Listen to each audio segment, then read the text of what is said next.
Милиция! Что творить? Женщины, надо... Вы смотрите, женщин бьете, матерей своих. Ребят, у вас материал же есть.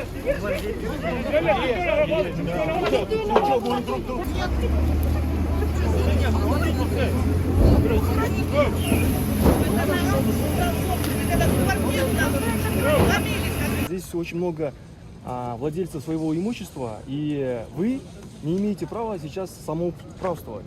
Решение суда у вас только об аннулировании. Два решения должно быть. Вы должны именно решение получить о демонтаже и о сносе именно этих гаражей. Вы должны здесь присутствовать только судебными представителями. Сотрудники милиции сейчас должны вас именно не задержать, а приостановить работу, потому что это считается с вашей стороны, со стороны муниципалитета самоуправством.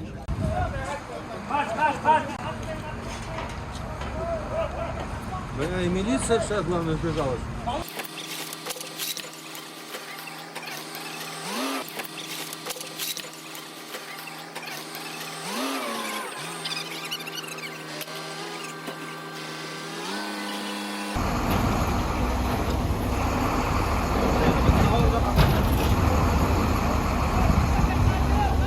Можете позвать начальника дома Тимура? Тимура, вон там, начальник Хорошо, дома. нет, а куда они вас увозят? Никуда, в автобус просто. Пока что. Да, там.